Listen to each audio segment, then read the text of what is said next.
तांस्तथैव भजाम्यहम् ममावतर्मानुवर्तन्ते मनुष्याः पार्थ सर्वशः।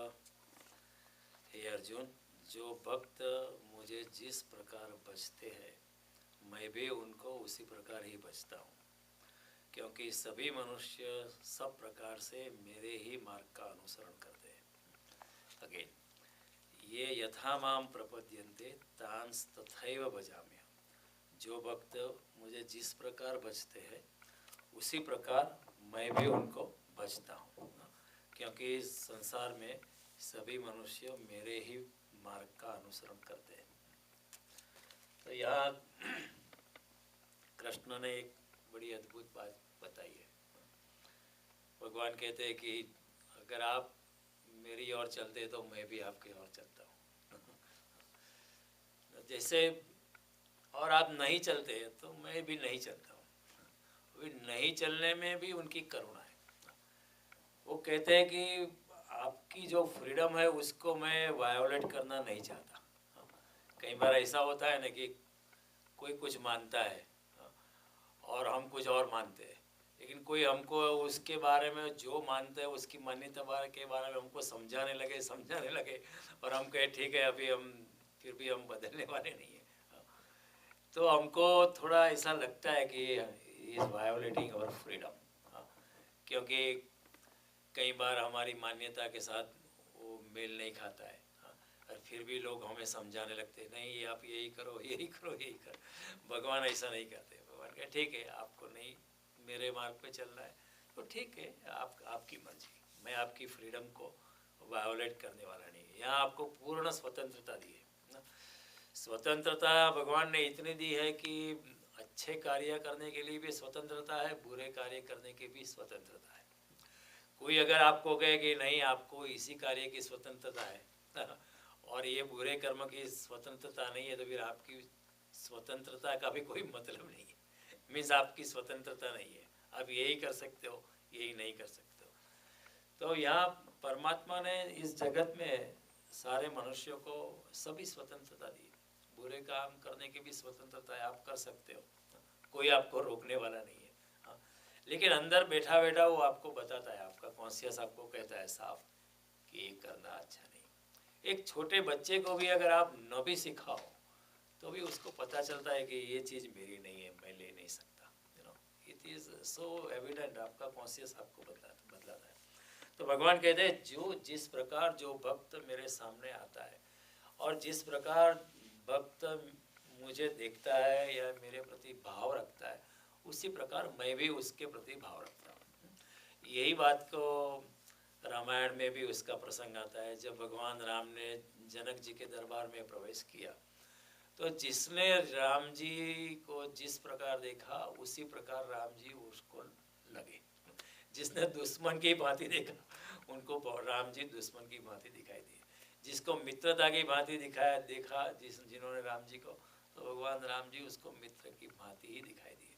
जिन्होंने एक शुभेच्छक की भांति देखा उनको भी भगवान शुभेच्छक की भांति दिखाई पड़े। जिन्होंने एक पवित्रता और दिव्यता देखी राम में तो उनको भी राम दिव्यता की भांति प्रकट हुए। जिन्होंने राम को परमात्मा के स्वरूप देखा तो राम जी भी उनके सामने परमात्मा के स्वरूप प्रकट। जनक जी ने looked at him as his future son in law, तो वो ऐसे ही दिखाई दिए। और सीता जी ने सोचा यही मेरे पति बने तो अच्छा, तो उनको पति के रूप में दिखाए। जैसा जिन्होंने देखा ऐसे राम उनको नजर आया। हालांकि राम तो एक ही थे, लेकिन हमारे दिल में क्या भावना है उसी भावना के अनुसार भगवान भी चलता है। अगर आप मित्र की भांति देखो या सखी की भांति देखो तो भगवान भी वैसे ही हो जाते हैं जैसा आपके हृदय में भावना होती है। उसी प्रकार श्रीमद् भागवत में वर्णन आता है कि जब भगवान कृष्ण ने और बलराम जी ने कंस के दरबार में प्रवेश किया, जिन्होंने जैसे उनको देखा वैसे वो नजर आए। मित्र की भांति तो मित्र, शत्रु की भांति तो शत्रु की भांति। किसी ने देखा ये मेरा पोता आया तो वो पोते की भांति नजर आए। किसी ने देखा कि ये मारने वाला है कंस को तो उसको कंस को मारने वाला दिखाई दिया। और कंस ने देखा ये मेरा दुश्मन है, ये मुझे मारेगा, तो उसको दुश्मन की भांति दिखाई दी। तो भगवान कहते हैं ये यथा माम प्रपद्यन्ते तांस तथैव भजाम्यहम्। जैसे आप मेरे सामने उपस्थित होते हो जिस भावना से, उसी भावना से मैं भी उपस्थित होता हूँ। अगर आप मुझको भजते हैं तो मैं भी आपको भजता हूँ। तो भगवान कहते हैं जैसे आप मेरे मुझको भजते हैं उसी प्रकार मैं भी आपको भजता हूँ। अगर आप मेरे सहृदयी बन जाते हैं तो मैं भी आपका सहृदयी और शुभेच्छक और मित्र बन जाता। श्रीवद सर्वभूतानां, भगवान कहते हैं आगे गीता में, मैं सभी प्राणियों का शुभेच्छक हूँ और हित करता हूँ। लेकिन आपकी भावना अगर ऐसी नहीं है तो भगवान की भी भावना ऐसी नहीं होती। आप जितना चलते हो भगवान के सामने, हम जितने चलते हैं उतना भगवान भी चलते हैं। This is indicating a spiritual resonance, एक आध्यात्मिक प्रतिसंवाद की भगवान बात करते हैं। ये आध्यात्मिक रिजोनेंस, स्पिरिचुअल रिजोनेंस की यहाँ घोषणा करते हैं। जिस तरह कोई वीणा का ऊपर का तार बजाए तो नीचे के तार भी झंकृत होने लगते हैं। जिस तरह ऊपर का तार बजता है उसी तरह वीणा का जो नीचे का तार है वो भी बजने लगता है। कई संगीतकार कहते हैं कि या कोई संगीतकार ठीक तरह से वीणा बजाए तो अगर कोने में कोई वीणा रखी है वो भी अपने आप झंकृत होने लगती है। जैसे वो बज जाता है वैसे ही दूसरी वीणा अपने आप बजने लगती है। ऐसा संगीत शास्त्रों में लिखा है, कुछ कई बार हुआ होगा पता नहीं। लेकिन परमात्मा भी प्रतिध्वनि देता है।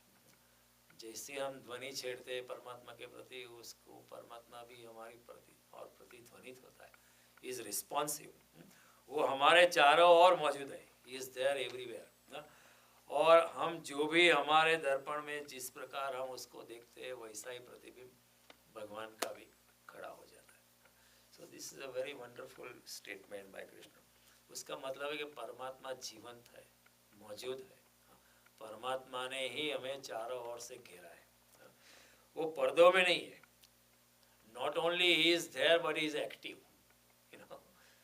कई बार हम सोचते बस ये है, हमको बस पूजा करनी और चले जाना है। नहीं, ऐसा नहीं है। परमात्मा is also responding to you. कैसी अपनी झांकी रही भावना जैसी जैसी जिसकी भावना हुई वैसे भगवान राम उनको नजर आए। तो परमात्मा जीवंत है, मौजूद है, पर्दों में नहीं है। He is there and active. मैं बार बार कहता हूँ कि परमात्मा जो है हाजरा हजूर है। हाजिर भी है और आपका हजूर बनने के लिए भी तैयार है।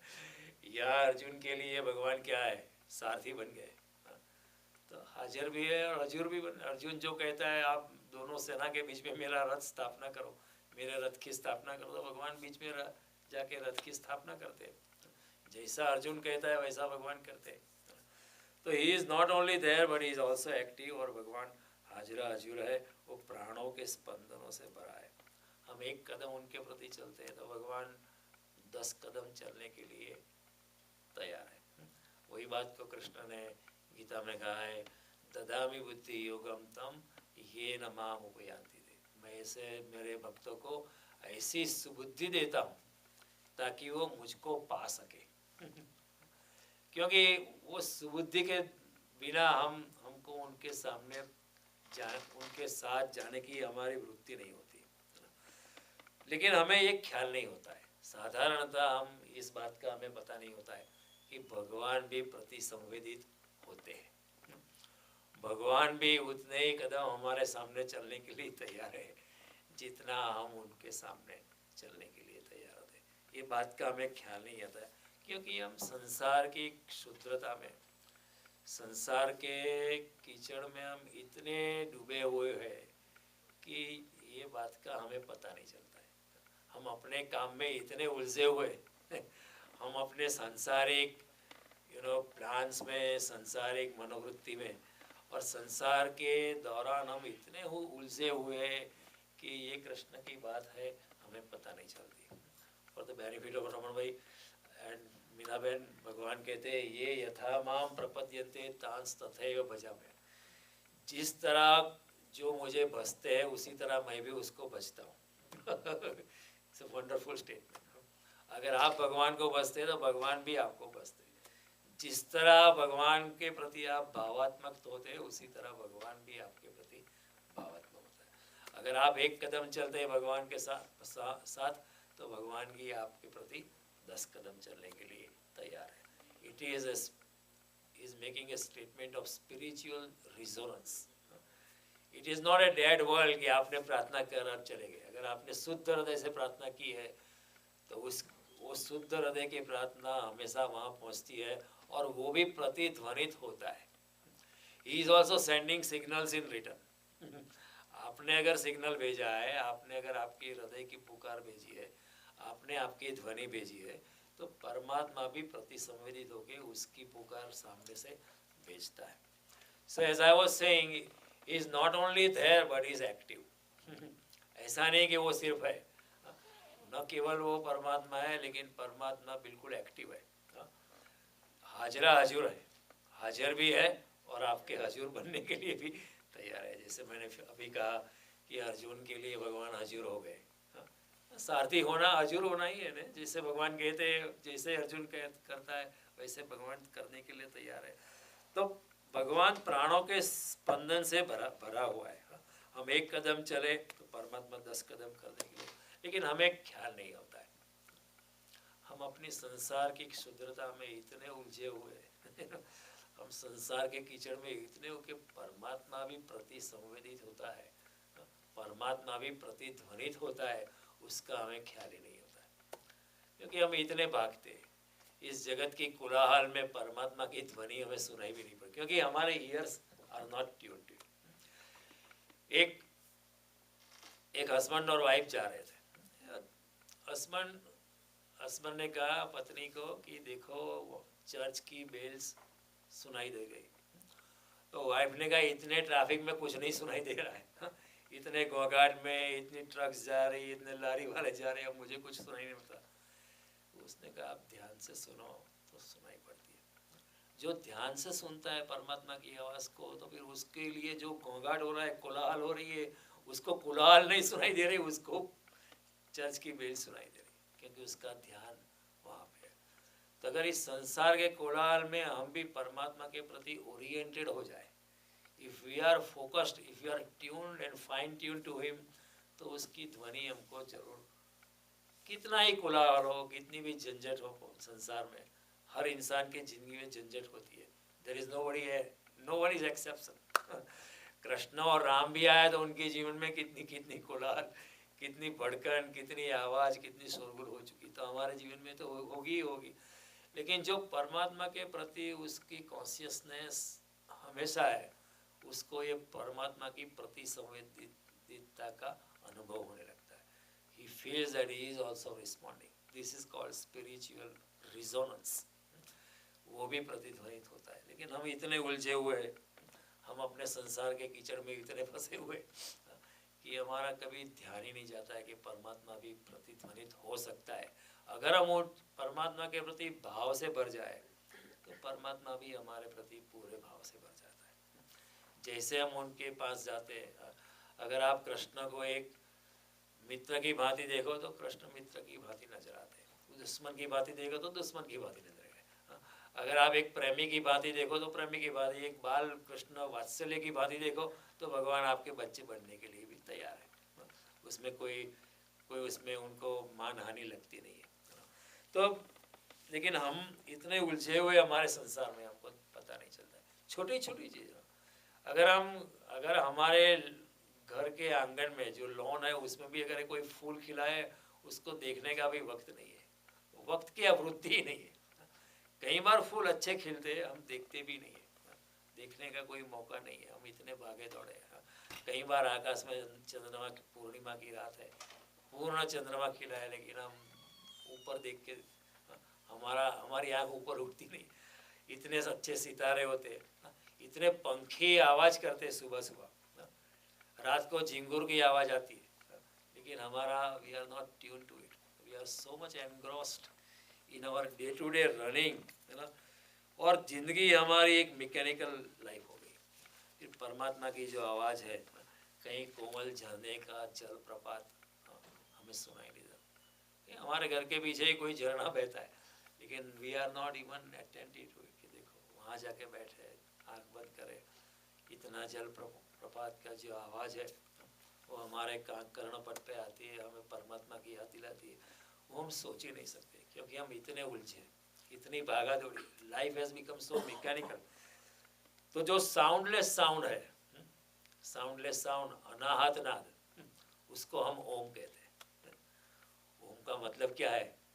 The soundless sound. Om Om बोलने से ओम नहीं होता है। जब योगी पूरे ध्यान में चला जाता है तो उसको cosmic sound, the soundless sound का उसको उसको अनुभूति है। ऐसा नहीं उसको सुनाई पड़ता है, ऐसा नहीं, वो आवाज़ की उसको अनुभूति होती है हृदय में, this is the sound of the Cosmos. इसलिए हमने ओम को अनाहत नाद किया है। कोई भी आवाज़ होती है आहत से होती है, जैसे मैं इधर कुर्सी पे आवाज़ करता हूँ, ऐसा आवाज़ करता हूँ, वो आहत से आवाज़ होती है, फ्रिक्शन से। मैं बोल रहा हूँ, my vocal cords are causing friction and a particular sound is coming out. जो भी आवाज़ से आती है वो संसार की आवाज़ है, लेकिन जो विदाउट फ्रिक्शन जो आवाज़ आती है, उसका नाम है अनाहत नाद, ब्रह्मनाद, उसको कहते हैं ओम। वो योगी को ध्यान की गहराई में, जब भक्त भगवान के साथ एकात्मकता साध लेता है तो ओम का उसका अनुभव होता है। इसलिए हमने उसको लिखा नहीं जा सकता है। Therefore we have only a picture. वो यूएम हम लिखते हैं या ओम ऐसा लिखते हैं, लेकिन वो लिखा नहीं जा सकता है। इसलिए हमारे सनातन धर्म में उन्होंने कहा कि ये साउंड जो है वो तो साउंडलेस साउंड है तो लिखा कैसे जाएगा? जिसका साउंड ही नहीं है उसको कैसे लिखे? तो लिखा नहीं जा सकता, उसको चित्र बनाया है, अ उ म, 3 अक्षर जोड़ के ओम उसका वो बनाया है।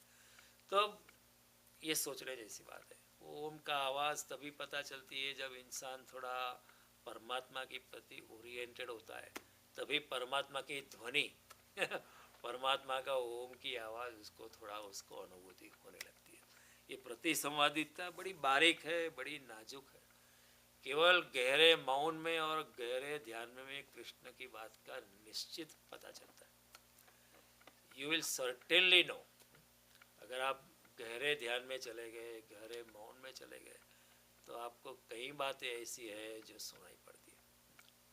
कई बात जो वायुमंडल में दिव्य आत्माएं भटकती है, वो भी आपके साथ बातचीत करने के लिए आतुर हो जाते हैं। They also send you signal. क्योंकि जब तक हम भागते रहते तो हमारे साथ बात करने का भी कोई मतलब नहीं, हम सुनने वाले ही नहीं। they are constantly sending signal but we are not receiving because our attention is somewhere else. तो गहरे मौन में, गहरे ध्यान में ये सब प्रकृति जो है अपने अपने रहस्य अपने आप खोल के रखती है। they unveil themselves and show you the secrets of the nature, the mysteries of nature, the mysteries of the supreme. तो ये बातें होती है, लेकिन गहरे ध्यान में पता चलता है कृष्ण की बात की, जितना हम परमात्मा के प्रति जाते हैं उतना परमात्मा ही हमारे प्रति आता है। और सत्य का पता, परमात्मा का पता मौन में ही चलता है, भाषा में नहीं चलता है, क्योंकि भाषा में सत्य समाविष्ट नहीं हो सकता है। इस दृष्टि से देखा जाए तो जगत की सारी भाषाएं असत्य है अब बोलो और असत्य हो जाती है। That which can be said can not be true and that which is true cannot be said. This is a statement from Lao Tzu, one of a yogic kind of person who happened in China. तो सत्य तो ऐसी कोई भाषा नहीं है। और जगत में पृथ्वी एक पागल ग्रह है, एक दृष्टि से देखा जाए यहाँ सब भागते रहते हैं। पृथ्वी एक कोलाहल से भरा हुआ ग्रह है, पागल ग्रह है। लोग भागते रहते, उसमें मौन में, शांति में, ध्यान में जाने का किसी को मौका नहीं है, किसी को वृत्ति नहीं, किसी को विचार भी नहीं। जब विचार ही नहीं तो इंसान जाएगा कैसे? लेकिन कई लोग ने कहा है कि आप मौन रखो और ऐसा मौन रखो कि आपके सभी विचार जो है बंद हो जाए। जब विचार बंद हो जाते हैं तभी परम को आने का मौका मिलता है। नहीं तो साइकोलॉजिस्ट कहते हैं कि एक 24 घंटे में 60,000 thoughts are passing through the brain. 60,000 thoughts, maybe repetitive, same thoughts every day, in and out. तो इस विचार के ट्रैफिक में, बम्पर टू बम्पर ट्रैफिक में परम को आने का कोई मौका नहीं है। तो जब तक विचार शून्यता में कोई प्रवेश नहीं करता है जब तक विचार से कोई मुक्त नहीं होता है तब तक परमात्मा को आने का मौका नहीं मिलता है। और परमात्मा जो हम प्रतिध्वनित होता है उसको हम सुन ही नहीं सकते। जैसे आप कोई पहाड़ी पर जाओ तो आप कुछ आवाज़ करो तो वो गिरिमाला अगर होती है पर्वतों की तो echo sound comes back to you. अब कुत्ते की आवाज़ करो तो कुत्ते की आवाज़ आएगी, बिल्ली की आवाज़ करो तो बिल्ली, ओमकार करोगे तो ओमकार आएगा, कोयल की आवाज़ करोगे तो कोयल की आवाज़ आएगी। सारा अस्तित्व हमें वही लौटा देता है वो जो हम अस्तित्व को देते हैं। जितने हम ध्वनित होते हैं उसकी प्रतिध्वनि होती है। इस जगत में जो भी हम प्राणों के प्राण से बोते हैं वो ही संक्रामक करके प्रकृति हमको लौटा देती है। अगर घृणा के बीज बोए तो घृणा घृणा ही हमें मिलती प्रेम के बीज बोए तो प्रेम का बीज संक्रामक होके हमें मिलते हैं। अगर हमने पत्थर फेंके तो वही पत्थर लौट के हमारा ही सर फोड़ते आज नहीं तो कल 5 साल के बाद 10 साल के बाद वही बीज हमें हमारा सर ही फोड़ते। प्रकृति में ऐसे जो जो बोते वही पाते। What you reap is what you sow। क्या खूब सौदा नगद है, इस हाथ ले उस हाथ दे, या इस हाथ दे और उस हाथ ले, एक ही बात है। बहुत प्रकृति का ये नियम है। जैसे हम प्रकृति, कुदरत, अस्तित्व, परमात्मा के प्रति संवेदनशील होते वैसे ही प्रकृति परमात्मा हमारी और भी संवेदनशील होते, ते प्रतिध्वनित होते। This is a wonderful law of nature. Krishna is explaining to us, is returning to us in the same point. भगवान कहते हैं आप अगर मेरे लिए पागल हो गए तो मैं भी आपके लिए पागल हो जाता वो तो भाव का भूखा है ना। अगर मीरा पागल हो गई कृष्ण के लिए तो कृष्ण भी उसके लिए उतने ही पागल हो गए जितने रमण महर्षि परमात्मा में लीन हो गए, परमात्मा भी उनमें लीन हो जाते हैं। और कोई नहीं मानता है तो भगवान कहते हैं ठीक है, I leave you alone, your freedom is, he doesn't want to interfere our freedom by imposing himself.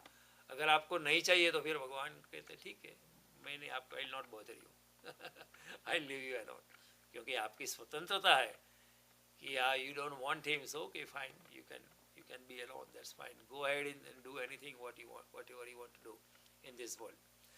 तो भगवान जिंदगी भी हमें वही सिक्के में लौटा देती है, जिन सिक्के में हम परमात्मा के प्रति उपस्थित होते, पेश होते। एक वकील था और उसके क्लाइंट था, तो वकील ने कहा कि जब जज पूछे तो आप आ करना जैसे आप गूंगे गूंगे की एक्टिंग करना। तो उसने गूंगे की एक्टिंग करता रहा कोर्ट में। और वो सामने वाली जो पार्टी थी उन्होंने कहा था उसने मुझे ऐसा कहा था, तो कोर्ट ने कहा ये तो गूंगा है, कैसे कहेगा, तो ऐसे छोड़ दिया। फिर वकील ने कहा कि अभी केस हो गया ख़त्म, आप जीत गए मेरी फीस, तो उसने वकील के सामने भी ही किया तो वकील ने कहा कि अभी केस हो गया ख़त्म, मैं अपनी फ़ीस की बात करता हूँ, अब ये नाटक बंद करो, तो उसने जारी रखा प्रकृति भी ऐसा करती है कई बार हमको, इस तरह ही जिस तरह हम प्रकृति के साथ खेलते, परमात्मा के साथ खेलते, परमात्मा भी हमारे साथ ऐसा ही खेल जाता है, वो फिर गूंगा हो जाता है।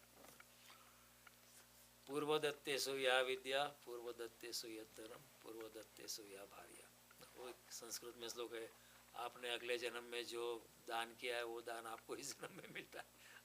आपने अगले जन्म में किसी को विद्या का प्रदान किया है तो आपको इस जन्म में भी विद्या मिल जाती है। आपने अगले जन्म में किसी को अपनी बेटी की सब बुराइयाँ छिपा के किसी को लटका दी पत्नी के स्वरूप में, आपको वैसे ही पत्नी फिर से इस जन्म में मिल जाएगी, पूर्वदत्तेषु या भार्या। तो ये कहने का तात्पर्य ये सब परमात्मा के कानून है, अस्तित्व के कानून है।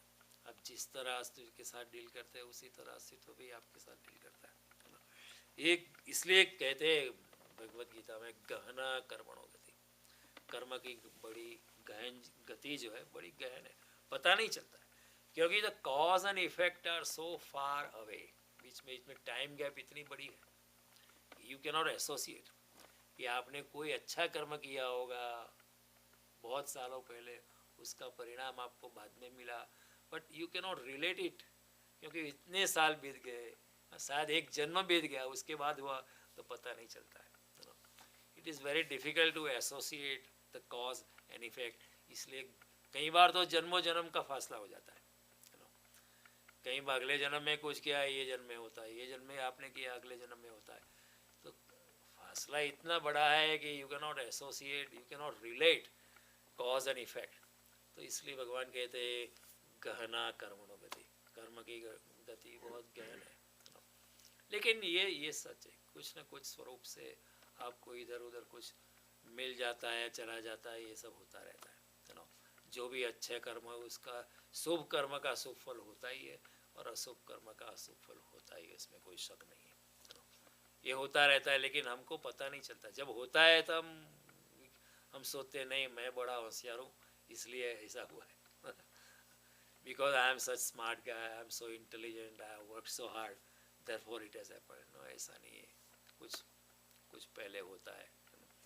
तो जगत में इस दृष्टि से देखा जाए, आध्यात्मिक जगत में किसी के भी साथ अन्याय नहीं है, there is an absolute justice. और सांसारिक जगत में अदालत भी पूर्णतया न्याय नहीं दे सकती। Even a court of law, even the supreme court of the land, any country can not give you the full justice. पूरी तरह आपके साथ न्याय करना असंभव है, हो नहीं सकता। लेकिन आध्यात्मिक जगत में पूर्ण तरह न्याय है। आज नहीं तो कल उसका हिसाब आपको चुकाना है। तो इस दृष्टि से देखा जाए तो, to repeat the statement again, कि आध्यात्मिक जगत में किसी के साथ अन्याय नहीं होता है, लेकिन सांसारिक जगत में कोई अदालत ऐसे नहीं जो आपको पूर्ण न्याय दे सके।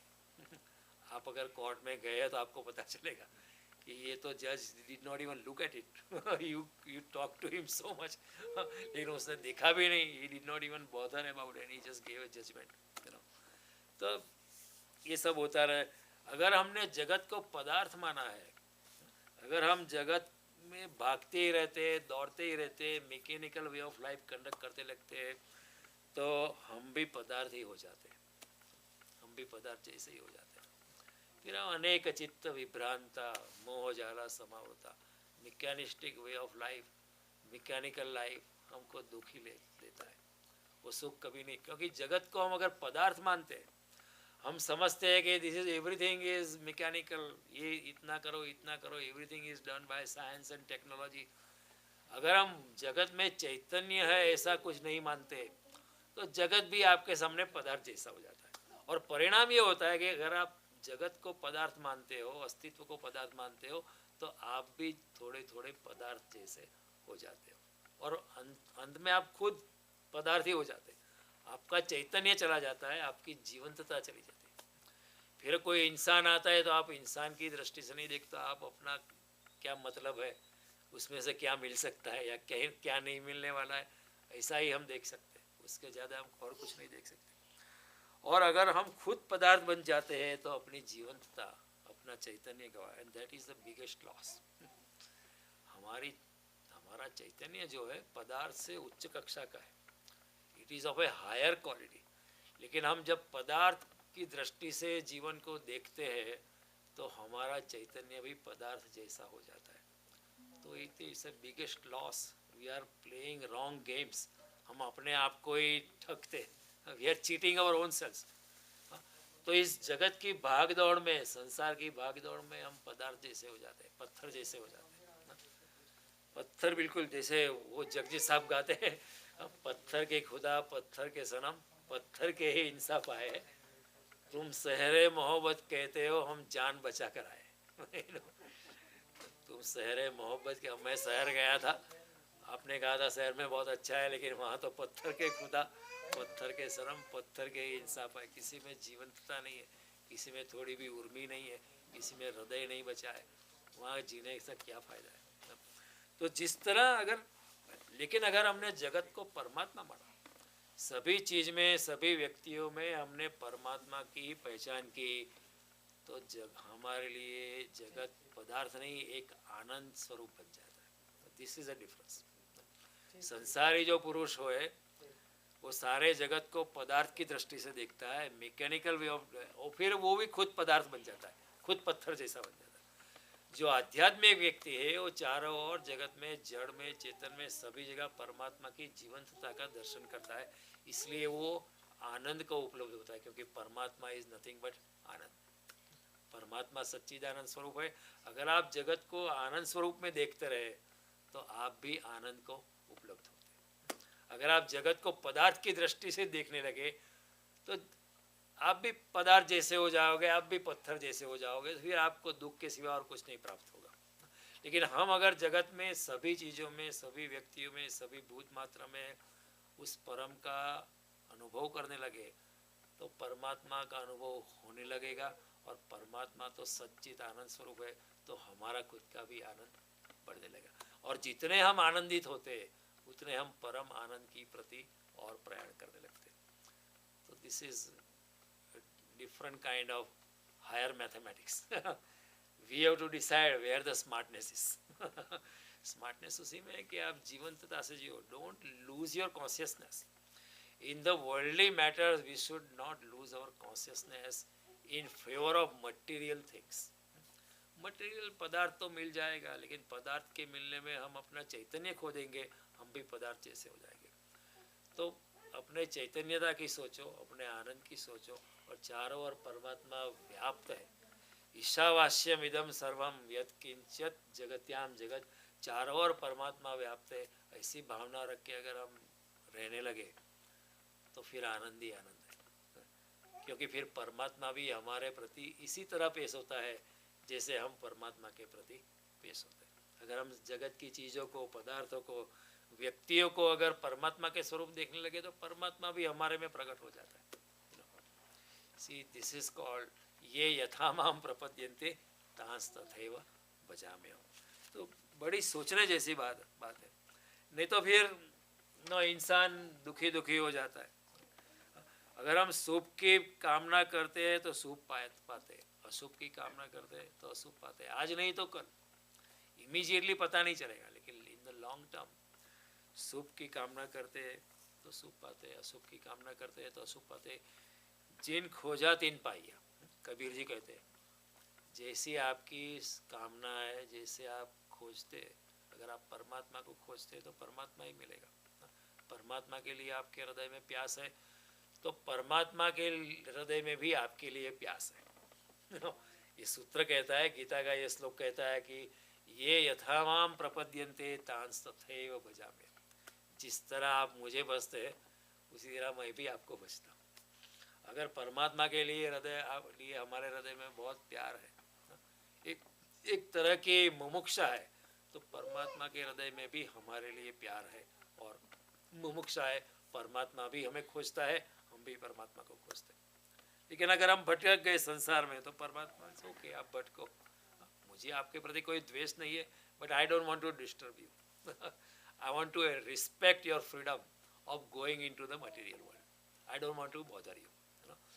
तो ये बड़ी सोच है। अगर कोई न भजता है तो परमात्मा न भजने को लौटा देता है और अस्तित्व में उसके साथ मुर्दा हो जाता है। अगर हम अस्तित्व के साथ पदार्थ जैसे हो जाते हैं, पत्थर जैसे हो जाते हैं, मुर्दा हो जाते हैं, तो अस्तित्व भी हमारे साथ मुर्दा ही हो जाता है। फिर एक नदी तो नदी है, पानी का एक संग्रह है, पहाड़ तो पहाड़ है, लेकिन अगर हम उसमें जीवंतता को देखें, ये भी परमात्मा का स्वरूप है। ये पहाड़ी, ये नदी, ये सूरज का उगना, ये चाँद का निकलना, ये सब परमात्मा की लीला है। ये सब रास लीला ही चल रही है। पृथ्वी घूम रही है चक्राकार में, सारा सोलर सिस्टम घूम रहा है, ये भी एक बड़ी रास लीला है। इस तरह हम देखें तो हमारा जीवन भी जीवंतता से भर जाता है। इसलिए हमारा ऋषि सूर्य की पूजा करता था कि ये भी परमात्मा का प्रतीक है। नदी की पूजा करता था, ये भी परमात्मा का प्रतीक। पहाड़ी की पूजा करता था। वो लोग मूर्ख नहीं थे, उनको ये गहरे आध्यात्मिक विज्ञान का पता था। हमें नहीं है। जब हमें नहीं है तो हम उसको मूर्ख कहते हैं, और लेकिन वो हमें मूर्ख नहीं कहते, वो सिर्फ करुणा के बेचारे को पता नहीं। सी ये फर्क है। हम उनकी मजाक उड़ाते हैं कि ये मूर्ख लोग देखो, ये नदी को पूजा करते हैं, पहाड़ी को पूजा करते हैं, लेकिन उनको ये गहरे विज्ञान का पता है, ये गहरे आध्यात्मिक रिजोनेंस का उन्हें पता है। और वो लोग हमें मूर्ख नहीं कहते, वो लोग कहते बेचारा अभी संसार में भटका है, कोई दिन उसके जन्म दिमाग में आएगा, कोई दिन उसकी चेतना में आएगा, हाँ, कि मैं जो समझता हूँ वो भी समझेगा। तो ये फर्क होता है। तो इस जगत में जैसे भी जिंदगी के साथ हम खेलते हैं, जिंदगी हमारे साथ वैसे ही खेलती है, अस्तित्व भी हमारे साथ वैसे ही बढ़ता। जिंदगी में जिंदगी आती है हमारे जिंदा होने से। लेट मी रिपीट, जिंदगी में जिंदगी आती है हमारे जिंदा होने से।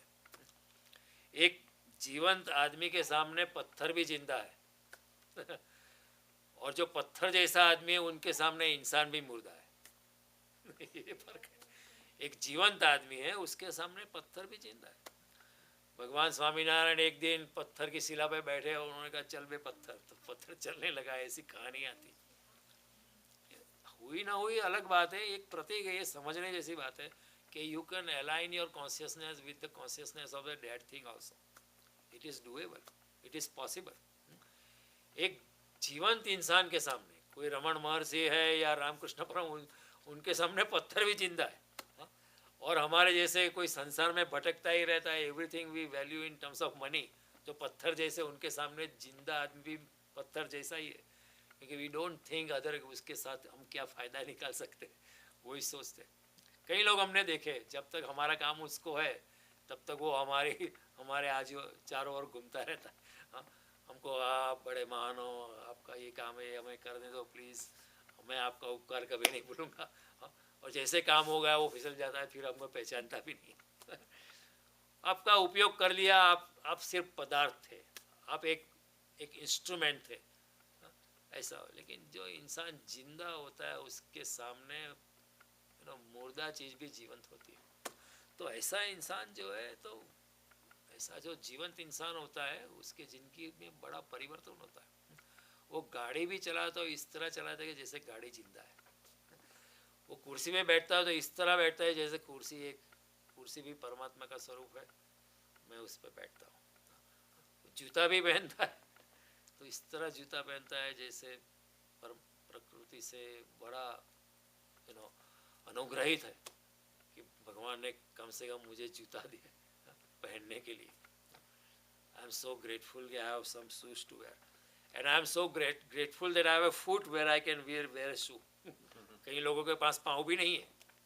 सी, उनकी दृष्टि ये होती है, he is grateful that he has a foot and he is grateful that he has a footwear to wear upon. लेकिन जिसके पास पदार्थ की दृष्टि नहीं है, जीवंतता नहीं, वो घर में आएगा जूता निकाल के सीधा फेंकेगा दीवार पे, या वो फेंकेगा, उसको वस्तु की परवाह नहीं, क्योंकि बहुत पैसा है। वस्तु के साथ ऐसा व्यवहार करता है जैसे पदार्थ ही है। लेकिन जो जीवंत इंसान है वस्तुओं के साथ भी ऐसा बर्ताव करता है जैसे वो जीवंत चीज़ है। ऐसा होने से क्या होता है, हमारी कॉन्शियसनेस में फ़र्क पड़ता है। वस्तु को कोई फ़र्क नहीं पड़ता है आप कैसे उसके साथ व्यवहार करो, लेकिन हमारे कॉन्शियसनेस में फ़र्क पड़ता है। हम जीवंत हो जाते हैं, हम लाइवली होते हैं, हमारा कॉन्शियस जो चेतना का जो स्वरूप है ऊपर ऊपर बढ़ने लगता है। तो कहीं भी बैठे हैं तो वृक्ष के सामने इस तरह देखो कि जैसे वो जीवंत है, उसके साथ अपनी चेतना जोड़ो। सूरज को देखो सुबह तो उसके साथ भी अपनी चेतना जोड़ो। आसमान में तारे देखो, उसके साथ अपनी चेतना जोड़ो। इस प्रकार करने से क्या जीवंतता बढ़ती है, and the level of consciousness, the cosmic, we get connected with the cosmic consciousness in this process. These are initial steps. लेकिन हमारा क्या है कि अभी ये कुर्सी है, ठीक है 15 दिन चलेगी, आज ये गाड़ी हमने खरीदी है, 5 साल के बाद उसको ट्रेडिंग कर देंगे। ये हमारा माइंड सेट है। 1 साल के बाद अभी उसका वैल्यू फिर गिरने लगेगा, लीज करते हैं, फिर बाद में दूसरी गाड़ी करते हैं, विल टर्न इट ओवर। लेकिन गाड़ी के साथ वी डोंट हैव ए जीवंत कनेक्शन नहीं होता है। तो फिर एक गाड़ी है, इट्स ओनली ए मीन्स, आप गाड़ी को प्यार नहीं करते। आई एम नॉट सेइंग कि अटैच हो जाओ, लेकिन वस्तुओं के साथ भी ऐसा व्यवहार करो जैसे वो जीवंतता से भरी है, उससे हमको फ़ायदा होता है। Don't get attach two things, but वस्तु के साथ भी प्रेम से व्यवहार करो। तो ऐसे प्रेम के व्यवहार करने से वस्तुओं के साथ हमारी जीवंतता भी बढ़ती है, आवर कॉन्शियसनेस इंक्रीजेस, और हमारा our ability to connect with the Supreme also accelerates, it compounds. तो जीवंत इंसान के सामने मुर्दा चीज़ भी जीवंत हो जाती है, और जब जो इंसान मुर्दा हो गया उसके सामने जीवंत व्यक्ति भी मुर्दा हो जाती है। उनके सामने फिर माँ की कोई वैल्यू नहीं है, ठीक है हमारा काम हो गया, अभी माँ कौन कौन फिक्र करता है, वो तो ऐसा ही होता है, सब लोग ऐसा ही करते हैं, मैं भी ऐसा करता हूँ। ये भावना चली जाती है। जब भावना चली जाती है तो इंसान पत्थर हो जाता है। जब पत्थर हो जाता है तो परमात्मा को आने के लिए कोई मार्ग नहीं है, क्योंकि परमात्मा तो भावना से, मन मना भव मद भक्तो भव मद याजी माम नमस्कुरु, जैसा हमारा भाव। तमेव शरणम गच्छ सर्व भावेन भारत, अपनी सर्व भावना से उस परम के चरण में आप जाओ, समर्पितता से जाओ। तमेव शरणम गच्छ सर्व भावेन, हर प्रकार की भावना से आप परमात्मा के प्रति प्रयाण करो, सर्व भावेन भारत। तो भाव से चैतन्य है, भाव से समग्र दुनिया है, प्रेम से सब कुछ है। और जब ऐसा पता चलता है, जब इंसान प्रेम से भर जाता है चारों ओर, तभी उसको पता चलता है कि लव इज गॉड। तब तक पता नहीं चलता।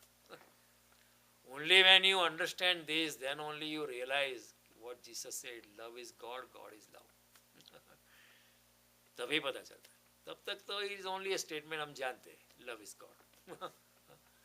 डाई अक्सर प्रेम का, ये सब हम बोल देते हैं, लेकिन तब तक पता नहीं चलता है। And then that love is not addressed to somebody in particular.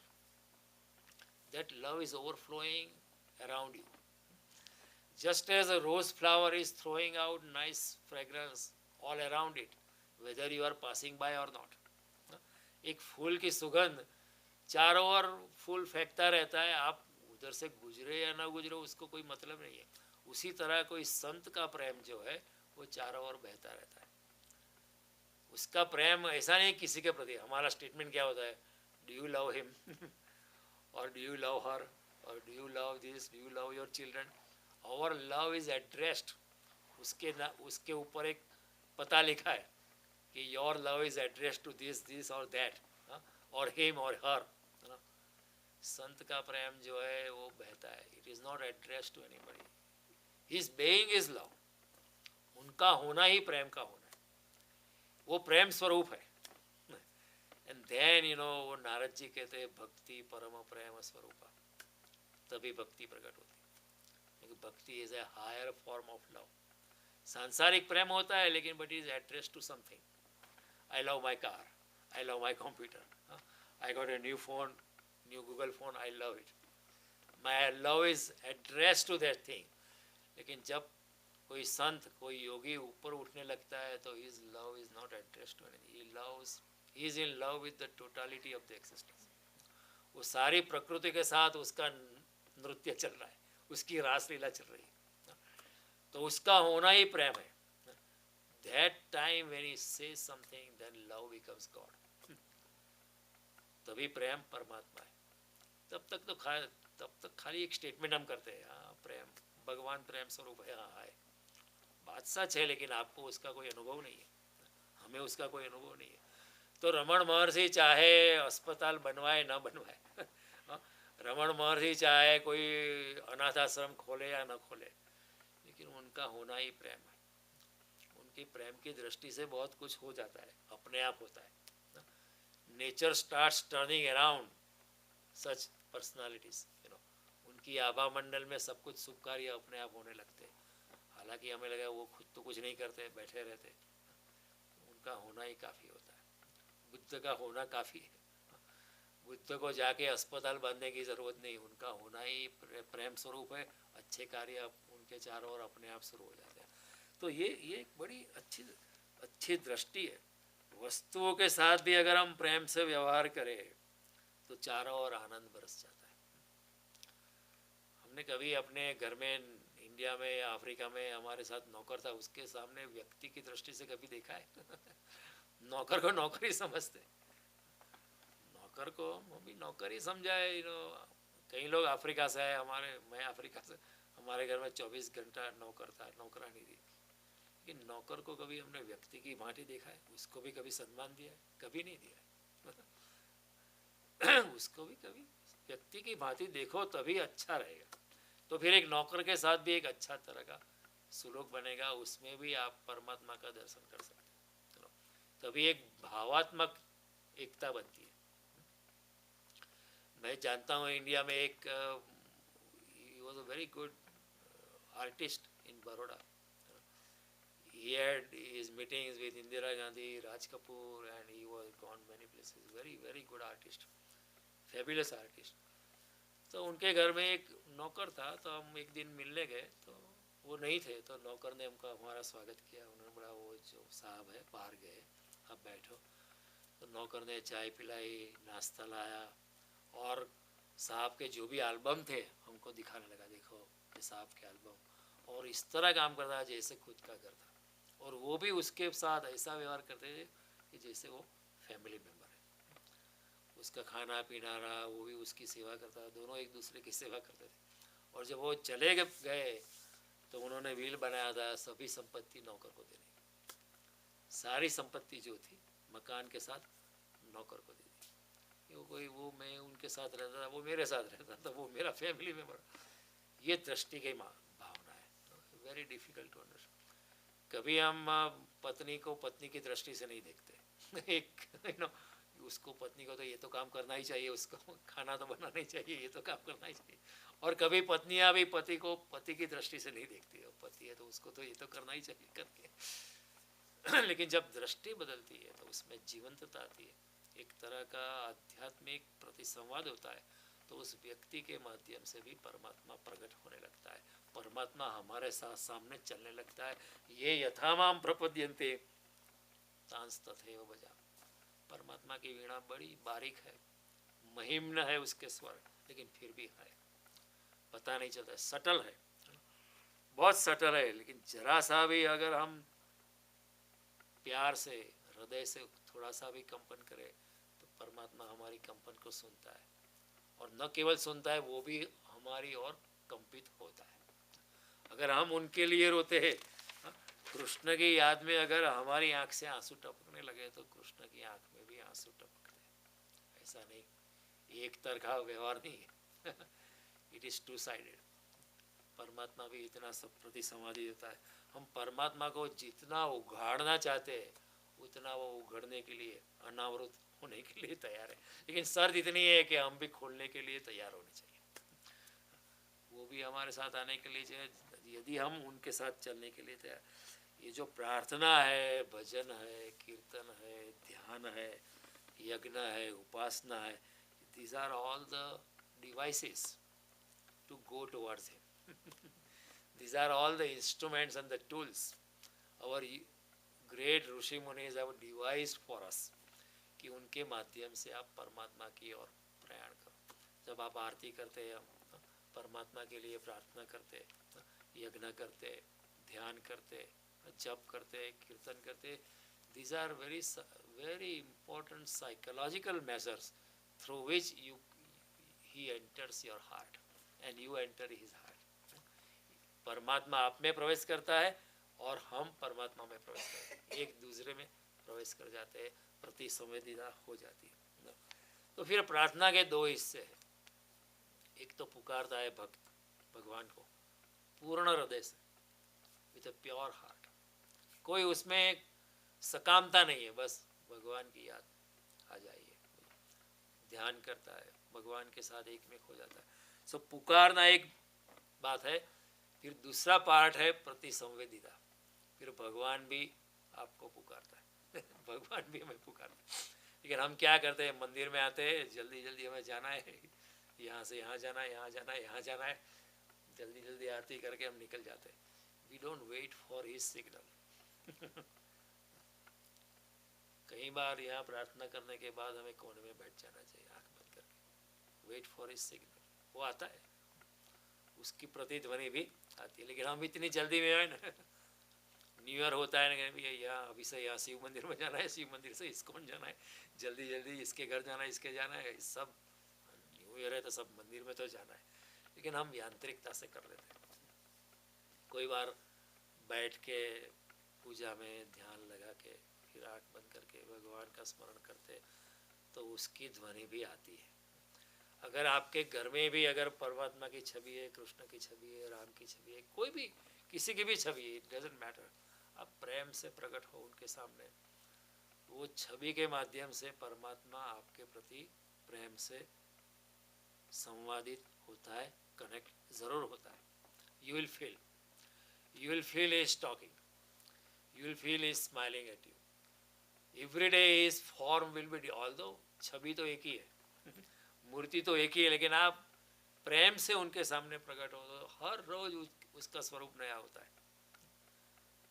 हालांकि एक ही छवि है, एक ही कलर है, एक ही फ्रेम है, लेकिन अगर आप प्रेम के परमात्मा के सामने प्रकट हुए, और छवि तो एक माध्यम है, it's a diving board to jump into the ocean, लेकिन जितने प्रेम से आप हम उपस्थित होते हैं उतने प्रेम से परमात्मा भी प्रकट होता है, और हर रोज वो नए नए ढंग से आता है, दिने दिने नवम नवम शंकराचार्य कहते हैं यदा तथा तथा यथा तथैव कृष्ण सत्कथा मया सदैव गीयताम तथा कृपा विधीयताम। मेरे मुख से हमेशा कृष्ण के गान चलते रहे, कृष्ण की कथा चलती रहे, और कृष्ण के विचार मेरे मन में चलते रहे, ऐसा मैं चाहता हूँ। शंकराचार्य जैसा योगी कहता है। जितने प्यार से हम होते उतने जोर से तो दो प्रार्थना के दो हिस्से, एक आप पुकार करो और फिर उनकी संवेदिता, उनकी जो आवाज़ आती है, उनका भी जो रिस्पॉन्स आता है। आप फ़ोन करते हो तो उनको कम से कम उनको उठाने का, फॉलो करने का भी तो मौका दो। हम लोग का हमारा क्या है, हम फ़ोन कर दे लेकिन फिर रख देते before he picks up we hang up he is wanting to talk to us, we just hang up on him. परमात्मा कोई बात नहीं कर सकता है क्योंकि हम बड़ी जल्दी में होते, पूजा भी जल्दी में होती, सब कुछ हमारा काम जल्दी करना पड़ता है सब कुछ। हम सुबह अगर घर में भी अगर दिया जलाते हैं, आरती करते हैं, तो उसमें while doing that we are preparing a list of work to do in our mind. आरती के वक्त भी, पूजा के वक्त भी, दिया जलाते वक्त या धूप सली जला के वक्त या कुछ मंत्रोच्चार करते वक्त भी हमारे मन में ये पीछे, दिमाग के पीछे, इन द सबकॉन्शियस माइंड, आज क्या क्या करना है, ये आरती जल्दी ख़त्म करो क्या क्या करना है। कभी एकात्मकता से, इतने प्यार से, जैसे कोई प्रेमिका अपने प्रेमी को पुकारे, जैसे कोई नई नई दुल्हन अपने पति के पीछे पागल हो जाए, जैसे मीरा कृष्ण के लिए पागल, जैसे कोई मेले में बच्चा बिछड़ गया है वो अपनी माँ को ढूंढता है, इतनी मुमुक्षा से अगर हम भगवान को ढूंढे, भगवान के प्रति संवादित हुए, तो भगवान भी जरूर हमारे पीछे उतना ही पागल होता है। It's an established law, there is no exception, and he says in Bhagavad Gita, ये यथा माम प्रपद्यन्ते तांस तथैव भजामि। लेकिन हमारा यांत्रिकता, भगवान कहते हैं आप पुकार के देखो, कोई भी प्रार्थना खाली नहीं गई अभी तक। अभी तक इस जगत में कोई भी अगर दिल से प्रार्थना की है, और प्रार्थना में कोई कामना नहीं करनी है, बिल्कुल निष्काम भावना से, बस आज तेरी याद आई, कृष्ण की छवि देख के, राम की छवि देख के आँख में आंसू उभर आए, इतना प्यार उमड़ आया, हम छवि को चूमने लगे। भक्ति की ऐसी दशा होती है, ये तो हमें तो पागलपन लगता है, लेकिन कई भक्त होते भगवान की छवि को चूमने लगते, इतना प्यार उमड़ आया, उनको पता भी नहीं चलता वो क्या कर रहे हैं। ऐसी जब तक भावना नहीं होती, जब तक कब कभी हम परमात्मा की याद में रोए कभी भागवत पढ़ के, गीता पढ़ के हमारी आंख में से आंसू निकले परमात्मा की याद में, कभी हम नाचने लगे, कभी हम पागल हो गए, कभी कोई जो जर्मन गीता को सर पे लेकर नाचने लगा था, ऐसा कोई हिंदू नाचा नहीं है आज तक लेकिन उसको लगा कि यार इतने जो मैं पूरी जिंदगी खोज रहा था, ये सभी उसमें मिला है, कितनी भगवान की कृपा है। ये कृतज्ञता की भावना में वो नाचने लगा, तभी भगवान भी उसके साथ नाचने लगता है। फिर वो नहीं नाचता है, उसमें उसके हृदय में जो भगवान बैठा है वो नाचने लगता है। तो ये प्रति संवेदिता होती है। लेकिन कई बार होता है कि हमारी प्रार्थना भी क्या है, कंठस्थ किए गए श्लोक हम कर लेते हैं जल्दी जल्दी ये कर ले, कायेन वाचा मनसेन्द्रिया बुद्ध्यत्मना प्रकृति स्वाक्षरम कौपुर गौरवम तुरंत आ जाता है। हाँ, ओम सहना भवतु ये सब करके सर्वे अत्र सुखिनो संतु सर्वे संतु हो गया, चलो प्रसाद लिया, घर जाके बैठ के कहे मैं तो मंदिर तो जाता ही जाता हूँ, मेरा एक नियम है। यांत्रिकता आ गई, कभी प्रेम से कभी बैठे। एक भी श्लोक अगर नहीं भी बोले, अगर मनोमन बोल दिया, प्रेम से बोल दिया, काफी, इट्स मोर देन इनफ। उसको तो कोई शब्द की जरूरत नहीं है, वो तो मौन चाहता है आपका। भगवान जो है हमारा मौन मौन चाहता है, मौन वाणी से बात करना चाहता है। कई लोग आते हैं यहाँ पंडित जी के साथ, नई गाड़ी ली है तो यहाँ आते हैं, पंडित जी नई गाड़ी, हमारे पंडित जी सब प्रेम से करते हैं विधि, प्रेम से मंत्रोच्चार करते हैं। उनका तो बस बस विधि करवाने का, फिर यहाँ से भागने का, जो तय किया है $51 देने का या $50 देने का है या $25 देने का, $101 देने का, वो पंजी को दे के वो खुश हो गए, चलो पूजा हो गई, बड़ी अच्छे, बड़ी प्रसन्नता हो गई, चल दिए घर, दूसरे दिन से चला। लेकिन जो प्यार होना चाहिए, जो पवित्रता होनी चाहिए, जो प्रेम होना चाहिए, जो आंख बंद करके आप परमात्मा को याद करो, ऐसा यहाँ कई लोग विधि करवाने आते हैं, मैं देखता हूँ जल्दी जल्दी करवा लेते हैं और फिर चलते रहते हैं। अगर सच्ची भक्ति है तो इंसान यहाँ बैठ जाएगा थोड़ी देर के लिए। मैं नहीं कहता हूँ कि एक गीता को सुने, कम से कम भगवान को याद करने के लिए थोड़ा वक्त 5 मिनट 10 मिनट परमात्मा के स्मरण में बैठा रहे। उनको पुकारा है तो उनकी भी आवाज़ सुनने के लिए तो थोड़ा बैठो, उनकी भी तो हलो सुनो, लेकिन हमारा क्या है, कंठस्थ किए हुए श्लोक, एंड देन पंडित जी के माध्यम से, पंडित जी के माध्यम से कुछ नहीं होता है। अगर स्वर्ग जाना है तो खुद ही मरना पड़ता है। हम गुजराती में कहा था, आप मुआ विना स्वर्गे ना जवाए। भगवान को पाना है तो आपको ही विगलित होना चढ़ेगा। अब पंडित जी का माध्यम है, आपको नहीं आता है, ठीक है, पंडित जी ज़्यादा पवित्रता लाते हैं, उसमें कोई शक नहीं है। पंडित जी प्रेम से करते हैं, लेकिन उतना ही प्रेम आपके हृदय में भी होना चाहिए। कई बार आप देखते हो सत्यनारायण की पूजा हम रखते हैं घर पे, लेकिन जो यजमान होता है उसका तो उसी दिन भगवान की कथा में ध्यान बहुत निम्न स्तर पे होता ही नहीं। वो गृहिणी देखती रही है, उसने वो सिरा पका कि नहीं पका, मेहमान के लिए ये हुआ कि नहीं, सबको ये दिया कि नहीं दिया, गृहिणी को बेचारे चिंता रखते, वो पूजा में बैठी ले, उसका ध्यान किचन में होता है, किचन में ध्यान होता है, वो वहाँ पे भी इंस्ट्रक्शन देती है उसको, ये करो ये करो ये करो, मैंने वहाँ सीधा रखा है, दाल पे रखा है, हाँ सिर्फ मसाला डालने का है। और जो यजमान होता है वो भी कितने लोग आए हैं, इतने लोगों को इनविटेशन दिया था, ये कुछ आए नहीं, वो नहीं आए, वो नहीं, किसने क्या ड्रेस पहना है। भगवान सत्यनारायण की कथा कर रहे हो, पंडित जी तो मंत्रोच्चार कर रहे हैं, लेकिन ध्यान ध्यान भगवान में लगना है। कम से कम सत्यनारायण भगवान की कथा करने का प्रयोजन ही ये था कि इतने देर तक, सिर्फ आधे घंटे के लिए, 1 घंटे के लिए तो आप परमात्मा में एकात्मकता रखो, फिर जो होना वो होगा, क्यों फिक्र करते हो। इस जगत में सब कुछ होता रहा है, अगर कुछ इधर उधर 1-2 चीज़ बिगड़ गई तो क्या हो जाता है, ध्यान परमात्मा में, लेकिन हमारा ध्यान नहीं होता है क्योंकि हम भाव से नहीं करते, यांत्रिकता है, it is a mechanical act हो जाता है। कई लोगों ने कहा कि अगर ये काम करना है, भगवान सत्यनारायण की पूजा करवा लो, हो जाएगा काम। इस दृष्टि से काम करवा लेते, लेकिन अगर आप प्यार से उसमें हो गए तो भगवान भी आपकी देखभाल कर लेता है, ऐसा नहीं कि वो नहीं करता है, लेकिन भगवान करेगा इसी आशय से सत्यनारायण भगवान की पूजा मत करो। पूजा इसलिए करनी है कि इस हमारे घर में पवित्र मंत्रोच्चार होगा, पवित्रता आएगी, हमारे हृदय के तार को हिल मिला जाएगी और पवित्रता से हम भर जाएंगे और भगवान के साथ हमारा सानिध्य बढ़ जाएगा और we will become oriented to him. और वो जो एक सत्यनारायण भगवान की पूजा के बाद 1 साल तक हम भगवान के प्रति इतने घनिष्ठ भावना से जुड़ जाएंगे, इसलिए कथा रखी है। ये भावना अगर नहीं होती है तो फिर वो भी यांत्रिकता आ जाती है। तो कहने का तात्पर्य बड़े प्रेम से करना है, बड़े प्रेम से करना है। पंडितों से मंत्रोच्चार करवाने से काम नहीं होता, अपनी भावना चाहिए। इसलिए कृष्ण कहते हैं ये यथा माम प्रपद्यन्ते तांस तथैव भजामि, जिस तरह आप मेरे प्रति प्रयाण करते उसी प्रकार मैं भी आपके प्रति प्रयाण कर। आप यांत्रिकता से करेंगे, वो भी यांत्रिकता से करेगा। आप नहीं जाओगे तो वो भी नहीं जाएगा, लेकिन वो कुछ ज़्यादा करके लौटाता है। आप थोड़ा सा भी उनकी याद में रो लो तो वो आपको, आपके पीछे आपकी देखभाल करने लगता है। आपको कष्ट हो तो जो कर्म में लिखा है वो तो पढ़ने वाला है, लेकिन कई बार ऐसा है ना कि तलवार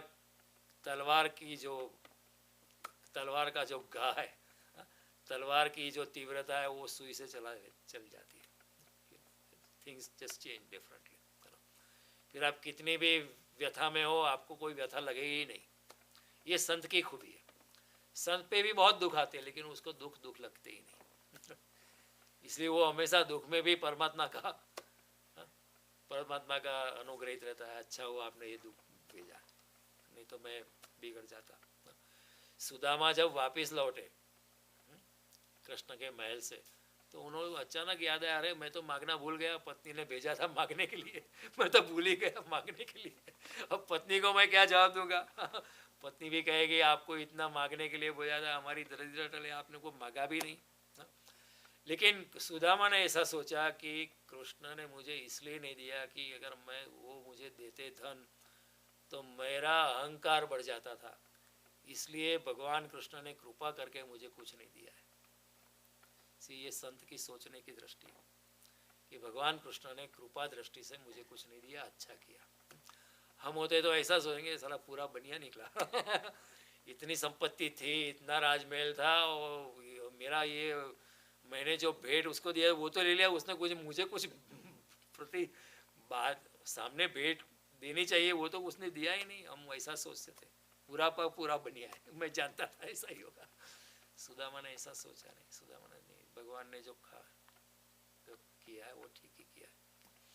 तो ये सब सोचने जैसी बात है कि भगवान कहते ये यथामाम प्रपद्यन्ते तांस तथैव भजामि। जिस तरह तो भगवान के प्रति हम जितने खुलते उतने भगवान हमारे प्रति, जितने प्यार से हम भर जाते उतने प्यार से भगवान हमारे साथ भी भर जाता है। तो भगवान कहते हैं मन मना तमेव शरणम गच्छ सर्व भावेन भारत। सब तरह के भावना से, पूरे तन मन धन से आप भगवान के साथ एकात्मकता हम करेंगे तो भगवान भी हमारे साथ इतना ही आगे बढ़ने के लिए, हमारे साथ एकात्मकता करने के लिए तैयार है। कृष्ण ने बड़ी गहन बात की है इसमें।